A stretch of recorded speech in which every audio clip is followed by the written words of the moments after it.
Verify This. Building trust in a world of data breaches and digital threats, one episode at a time.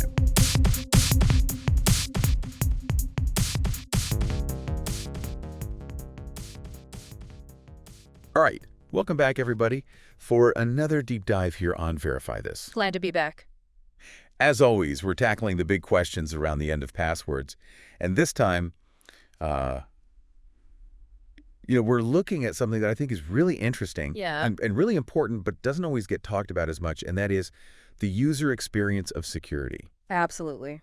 So UX, right? Okay. Have you ever gotten so frustrated with a login process that you're like, screw it, I'm gonna do something that I know I probably shouldn't do. Oh, yeah. Right? Like use a really simple password or just skip the two-factor this one time because it's taking too long. Right. I think we've probably all been there, right? Yeah, absolutely. I think, instinctively, we all want to kind of take the path of least resistance, right? Yeah. If something is a little bit too complicated or takes a little bit too long, we tend to look for, an easier alternative. Yeah. And that's exactly what we see in a lot of this source material too. It's like all these examples of how, sort of clunky designs or, just frustrating user experiences are actually pushing people towards risky behavior when it comes to security. Right. You think about, it's like those are password requirements that seem to get longer and more complex every year. Right? Like uppercase, lowercase,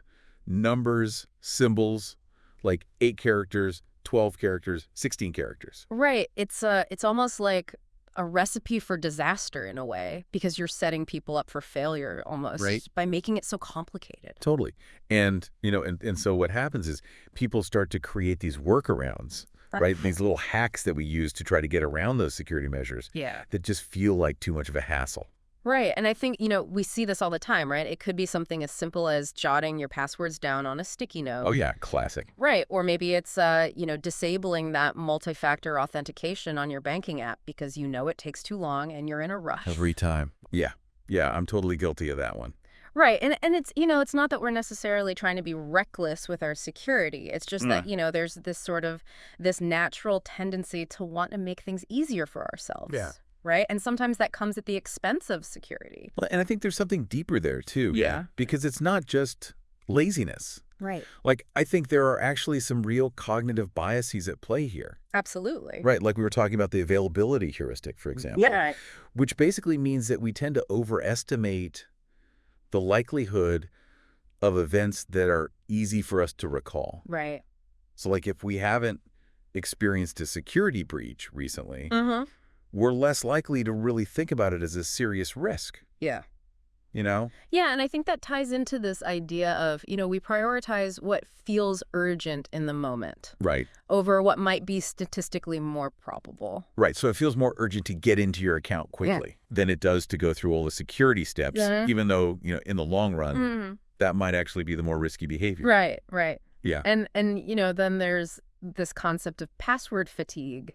Oh, yeah. Right, which I think we've all experienced at some point, where it's just this feeling of being completely overwhelmed by the sheer number of passwords. Totally. That we have to remember. And they're all different. You can't use the same one twice. Right. And so it's no wonder that people start, taking these shortcuts and looking for workarounds. Yeah. But the problem is that those workarounds really do make us much more vulnerable to things like phishing attacks and data breaches. All sorts of cyber threats. Yeah, absolutely. It's like we're almost undermining our own security without even realizing it. Yeah. Yeah. So how do we break this cycle? Right. Right? Like, how do we create security that actually works with human nature instead of against it? Right. Right. How do we make it easy and intuitive for people to be secure? Right. Well, and that's where, companies like V2Verify are coming in and really trying to tackle this problem head on. Okay, so tell me about V2Verify. So V2Verify is a company that's using voice biometric authentication technology. Okay, that sounds pretty futuristic. It is. It's pretty cool. Basically, it leverages the unique characteristics of your voice to verify your identity. So, things like your vocal tract shape and your tone and even your speaking rhythm. So almost like a voice print. Exactly. It's like a voice print, but instead of, analyzing fingerprints, It uses really sophisticated algorithms and AI to create a unique vocal profile for each individual. Okay, so does that mean, like, I don't have to remember passwords anymore? That's the idea. Okay. Yeah, so no more complicated passwords, no Wow. more, trying to remember all these different login credentials. Okay. And the really impressive thing is that it's incredibly accurate. Really? Yeah, they're boasting over 99% accuracy. Wow. With just 2 seconds of natural speech. That's amazing. Okay, so how does this work, like, in practice? Sure. Like, imagine I'm trying to log into my bank account. Yeah. How would I use this voice biometric thing? Okay, so instead of typing in your password, Uh-huh. you would simply speak a short phrase. Okay.